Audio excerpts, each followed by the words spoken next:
The parliaments of life that control the natural forces in the universe are going to war, and the only ones that can put this right are Wonder Woman and her team of magic warriors. All this and more in the pages of Justice League Dark issue number 20. Let's hop on in together and find out what happens next, shall we? So, as we join the comic, we're in sunny LA, the land of movie magic, and perhaps for all those reasons and more, when a powerful producer starts walking around town with a bunch of gross mushrooms coming out of his head, everyone assumes it's just really good cutting-edge stage makeup. No, this would seem to be the work of the Parliament of Fungus, also known as the Grey, also known as those creepy Cordyceps guys that make everything like that game The Last of Us. A mushroom plague begins to spread all across LA, converting anyone it touches into another gross mushroom-headed monster. Luckily, LA also just so happens to be the home of Buddy Baker, aka the Animal Man. Actor by day, occasional superhero, as well as full-time guardian of the Red, the matrix that controls all animal life on planet Earth. This is actually his big return to comics after being gone for, geez, I don't even know how long. Yet the comic doesn't treat this like a big deal, probably because they don't want readers like me and you asking, hey, what's Animal Man been doing all this time? The answer is it's not important. The answer is he's here now to help out this outbreak in LA, but to do so, he's called in some ringers in Justice League Dark. In a clever bit of writing, we discover Animal Man could actually have talked to Justice League Dark whenever he wanted, because the Red allows him basically an open line to Detective Chimp whenever he wants, what with him being an animal and all. But what's going on in Los Angeles is actually only half the story. From there, we transition back on over to the JLD's headquarters, where Nabu, the spirit inside the Helmet of Fate, is having a conversation with Khalid, his newest roommate. Nabu gives a little insight into all the different parliaments, how they were brought together to govern the natural world, but now because the rules of magic have been rewritten, they're all fighting for dominance again. And that the only way they're gonna stop everyone from tearing the world apart before the Otherkin and the Upside Down Men can get the chance to is if they have a good old-fashioned summit of life. As Constantine is quick to point out, that's going to be a lot easier said than done, because they need to get the representative champions of all the different parliaments in one place, meaning the Green, the Grey, the Rot, and the Divided, who hate each other at the best of times, and some of which have actually been missing for a while. Like, for example, Abigail Arcane, the current avatar of the Grey that governs all fungus, the former lover of Swamp Thing, and person who seems to be in their own spot of trouble right now. Animal Man is on the good guy's side, so that's one sorted. Swamp Thing unfortunately was killed during their battle with Justice League Dark, and his replacement, Jason Woodrow, is currently JLD's prisoner. Naturally, the Floronic Man does not want to work with our heroes and save the world because, well, he's a psychopath, and that's just kind of how he rolls. The only way he agrees to help is if he's let free, and naturally Zatanna isn't going to let that happen. Of course, Constantine is a little different, and he's more than okay cutting a backroom deal with the Floronic Man if it means the greater good of saving mankind and balancing all the different parliaments. He agrees to help Woodrow escape when no one else is looking, but as we quickly discover, Constantine might actually have some more competition when it comes to getting Woodrow on their side. The Floronic Man can't leave, but that's not to say that someone or something else can't get inside Justice League Dark's headquarters to put the scare into him, a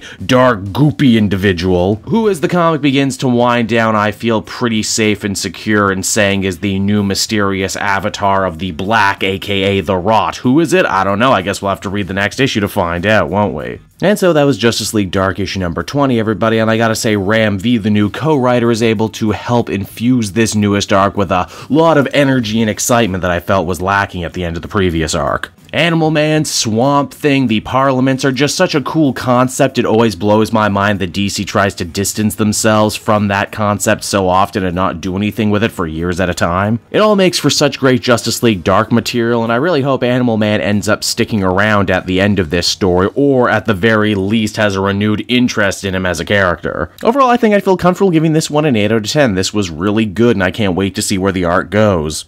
Hey there everyone, Kate Joel again, and I just want to thank you so much for watching to the end of the video. It means a lot to me. And hey, if you enjoyed the book I covered in this issue and want some comics of your own, might I recommend Book Depository? It's my #1 place for shopping for comic book trades. You get a great price, and if you use my link down in the description, you'll actually be helping me out at the same time. You get something, I get something, everybody wins, right? So until next time everyone, I've been Joel, and I will see you in the next video. Bye-bye.